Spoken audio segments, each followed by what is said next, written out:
Welcome to my final morning report charts appraisal on Wednesday, 12th of October with me, Rich Paramarket Analyst at Antic Markets. Let's look at gold.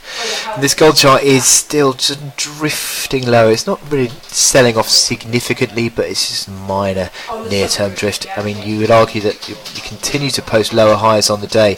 In the last 1, 2, 3, 4, 5, 6, 7 sessions, we've had lower traded highs, and that just suggests that the bulls are still unable to really get any foothold in a recovery.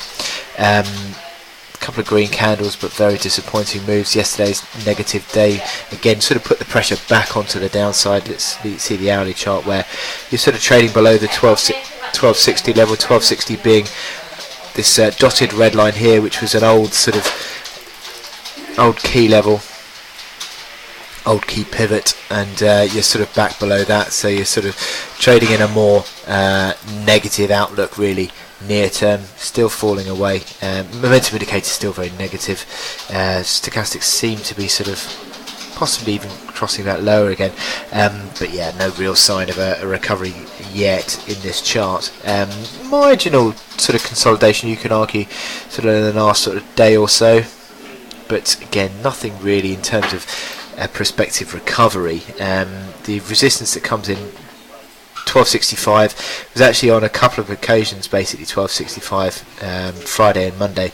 1265 came as basis of resistance, and then you're sort of looking up 1270 arguably, but 1277 being the key resistance, which was the sort of minor rally high that we've seen in this little near term sort of settling period of following on from the initial selling phase.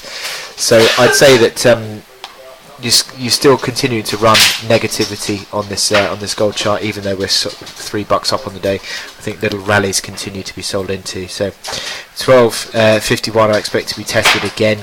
That continues to actually be held as a bit of a support near term, but I think that's going to come under pressure, and ultimately a break below 1251 opens 1241.